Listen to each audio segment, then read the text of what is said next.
बिस्मिल्लाहिर्रहमानिर्रहीम। ये जैसा कि आप सबने स्लाइड तो देख ही ली है, हमने आज करना है नेट सीटीएल।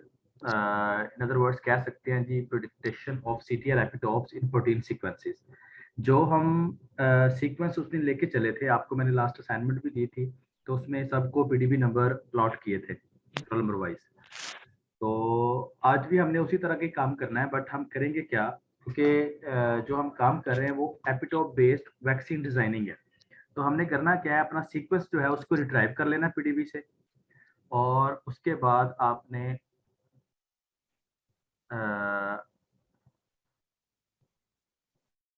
जो सीक्वेंस रिट्राइव करना है उसको नेट सीटीएल सर्वर पे हम उसको अपलोड करेंगे, और वो उसके हमें पेप्टाइड बना के दे देगा। ये इधर मेंशन किया हुआ है इसने कि जो 886 नॉन एमएचसी क्लास 1 लाइगेंड्स, आप में से बहुत सारे लोगों ने इम्यूनोलॉजी पढ़ी होगी, तो उनको भी ज़्यादा आइडिया होगा। ये एमएचसी की दो क्लासेस होती हैं, मैंने थोड़ा सा लिखा था, अभी आपका थोड़ा सा कॉन्सेप्ट भी बन जाए। नीचे नोट है बेटा, एमएचसी क्लास 1 मॉलिक्यूल जो होता है ये सेल सरफेस रिकॉग्निशन के लिए होते हैं, और virtually all somatic cells. And जो MHC क्लास 2 है, the main function of histocompatibility complex, ये इसका एब्रीविएशन है, मेजर हिस्टोकम्पैटिबिलिटी कम्प्लेक्स होता है। Class 2 molecule is to present processed antigens which are derived primarily from the exogenous sources। In other words इस तरह भी कह सकते हैं कि जो MHC1 है ये सोमैटिक सेल में पाए जाते हैं एक्सटर्नल सरफेस पे, और जो MHC क्लास 2 है ये तब फंक्शन परफॉर्म करते हैं जब हमारी बॉडी किसी एक्सोजेनिक सोर्स, मतलब कोई बाहर से वायरस से किसी चीज से इफेक्ट होती है, तब MHC क्लास 2 जो है ये काम कर रहे होते हैं। ठीक है, एक तो ये नेट सीटीएल है, दूसरा है जी पेपफोल्ड 3। अब दोनों आपस में लिंक्ड हैं। नेट सीटीएल से हम पेप्टाइड बनाएंगे, और जो पेपफोल्ड है वो उसी पेप्टाइड का 3D जो स्ट्रक्चर है वो हमें बना के देगा। अगर हम इसकी एक्सपेक्ट्स की बात करें या इसकी मेन एप्लीकेशन की बात करें, तो पहला पॉइंट है पेपफोल्ड 3 latest evaluation comes from 3D generation engine. In other words कह सकते हैं कि हम उसको सीक्वेंस फास्टर सीक्वेंस देंगे, ये हमें 3D मॉडल बना के दे देगा उसका। उसके बाद new possibilities to refine pre existing models, अगर पहले से मॉडल हमारे पास हैं तो ये उसको रिफाइन कर देता है। और इसी तरह जो नेक्स्ट फंक्शन है, also come with the possibility to generate candidates, conformations and peptide proteins complexes। ठीक है, तो ये इस वाला फंक्शन ही है। अभी हमने सिर्फ इससे एक ही काम लेना है, हमने 3D स्ट्रक्चर प्रेडिक्शन जो है वही इससे करवानी है हमने नेट सीटीएल से। तो चलते हैं जी। सबसे पहला जो काम है, सर्वर इधर मैं ओपन कर देता हूँ। जो मेन काम है सीक्वेंस रिट्राइवर। तो जो आपको मैंने लास्ट असाइनमेंट दी थी उसी के हवाले से ही असाइनमेंट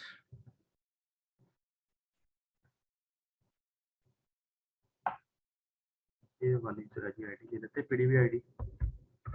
सबको जो पीडीबी आईडी मैंने स्टार्ट की थी उसी असाइनमेंट से, तो इसी से रिलेटेड ही हमने नेक्स्ट जो असाइनमेंट देनी है आपको, तो आपने पीडीबी आईडी ले लेनी है।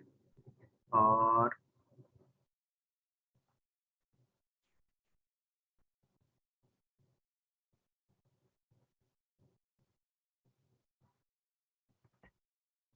पीडीबी ओपन कर ले। पहले हमने फास्टा सीक्वेंस डाउनलोड करना है उसका, उसके बाद हमने उसको नेट सीटीएल पे पेस्ट करना है।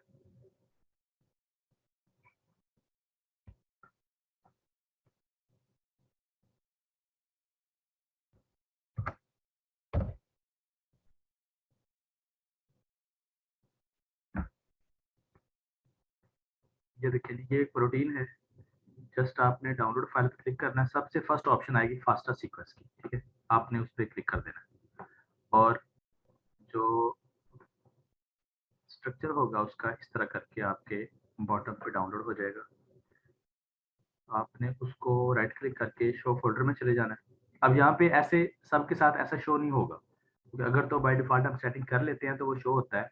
हम इसे करते क्या है, राइट क्लिक करेंगे और ओपन विथ पे जाके वर्ड पैड कर देना आपने। ये हमारे पास उसका फास्टर सीक्वेंस आ गया। हमने इसकी जो ऊपर इंट्रोडक्शन होता है वो हमने नहीं लेनी। आपने यहाँ से जहाँ सीक्वेंस स्टार्ट होगा GS, हर सब की प्रोटीन का ये अलग अलग आएगा। ये वाला सीक्वेंस सारा आपने कॉपी कर लेना। कॉपी करके आपने netctl हमने पहले खोल लिया हुआ है, ये देखिए जस्ट विंडो ओपन हुई है, इसके एंड पे ये ऑप्शन है, इधर आपने पेस्ट कर देना है। कोई चेंजिंग नहीं करनी है आपने। ये टर्मिनल जो होते हैं जब हम प्रैक्टिस करते हैं रिजल्ट्स को अच्छा करने के लिए, तो हम इसके पैरामीटर्स को डिस्टर्ब करते हैं। अभी आपने सारे पैरामीटर्स को सेम रहने देना और नीचे सबमिट पे क्लिक कर देना।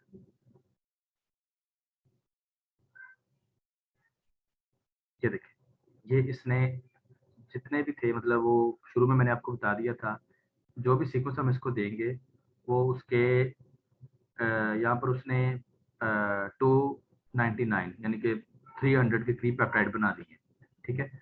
और इधर हमें जो वैल्यू आ रही है ये ऑटोमेटिकली उसको प्रिडिक्शन स्कोर के लिहाज से ना अरेंज कर देता है।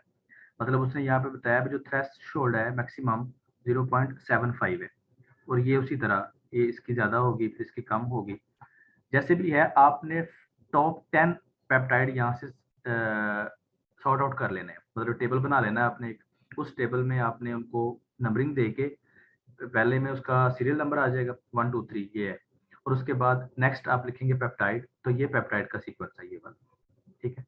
इसके बाद ये जो रेस्केल वैल्यू है, फिर एफिनिटी है, फिर उसकी जो ये वैल्यू है ना स्टेप बाय स्टेप, ये टेबल मैं शेयर कर दूंगा कि आपने इसकी टेबल जो वैल्यूज हैं उनको किस तरह लिखना है अलग से करके। वो एक टेबल बनाएंगे, उस टेबल से अकॉर्डिंग आपने एक एक पेप्टाइड को हमने पेप्फोल्ड पे लेके जाना है। मतलब हमने पहले 10 लेने हैं, तो अभी जो पहला पेप्टाइड है ये मैंने सेलेक्ट कर लिया हुआ है। इन अदर वर्ड आप इस तरह भी कह सकते हैं कि जो पेप्टाइड होता है वो हमारे सीक्वेंस का ही एक कुछ अमाइनो एसिड का सीक्वेंस है, ठीक है। 8 और 9 होता है, कुछ टूल्स हैं जो 8 का पेप्टाइड बनाते हैं, कुछ 9 का बना देते हैं। जो टूल हम यूज कर रहे हैं netctl 1.2 सर्वर जो है ये 9 अमाइनो एसिड का जो पेप्टाइड है वो बनाता है, ठीक है।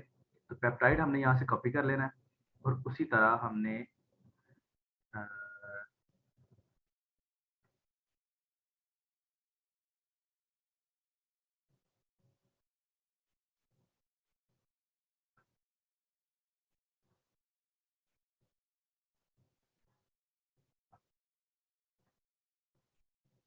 यहाँ पे आपने पेप्टोड खोल लेना है।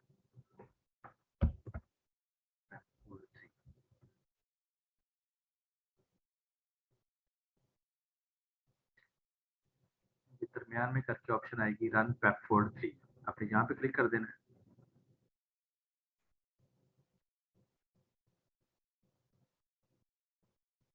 और इधर एंटर योर डाटा बिलो, जैसे ये पेज ओपन होगा आपने, सॉरी ये तो सीक्वेंस से कॉपी हुआ है, ये वाला जो पेप्टाइड है इसको कॉपी कर लेना है।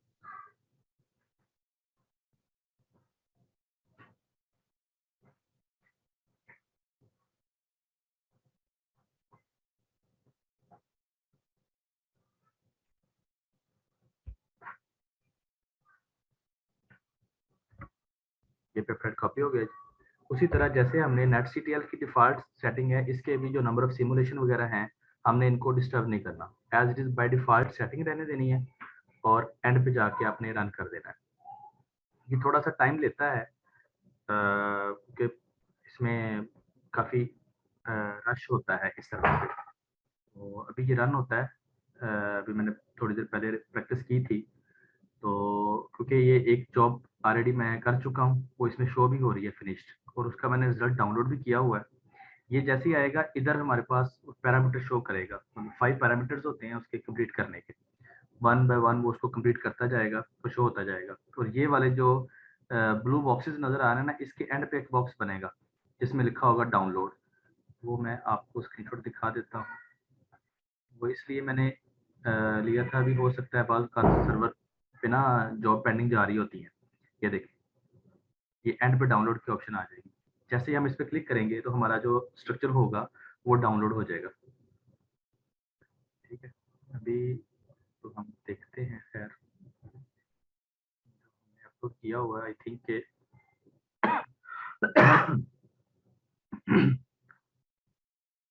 स्टार्ट नहीं हुआ। तो जो इसकी फर्स्ट जॉब है वो मैंने डाउनलोड की हुई है, ये मैं आपको दिखा देता हूँ। ये आपको जिप फाइल नज़र आ रही होगी। जब हम अपना पेप्टाइड बनाने के बाद फाइल डाउनलोड करेंगे तो वो जिप फाइल बनती है। उसके अंदर तकरीबन 3 मॉडल हमें देगा वो, यानी कि हमारे पेप्टाइड के 3 मॉडल हैं, मॉडल 1, मॉडल 2, मॉडल 3। हमने हर एक का मॉडल 1 ही लेना है, ठीक है। और आपने इसको डिफ्रेंशिएट कैसे करना है, इस मॉडल 1 को आपने कोई नाम दे देना है, मतलब अल्फाबेटिकली कर लें, जिससे आपको पता चले किस पेप्टाइड का ये पीडीबी आईडी है, क्योंकि ये वाला जो मॉडल इसने प्रिडिक्ट करके हमें देना है पेपफोल्ड ने, हमने उसको ही लेके जाके आगे उनकी बॉन्डिंग करवानी है। जो नेक्स्ट सॉफ्टवेयर हैं, मतलब वो हमारे प्रोटीन की और पेप्टाइड की डॉकिंग करवाएंगे हम। तो उस लिहाज से आपने ये एक इधर से इनको अलग अलग करके हर रिजल्ट से मॉडल 1 उसका निकाल के कॉपी कर लेना है, जो 10 पेप्टाइड आपने सेलेक्ट करने हैं।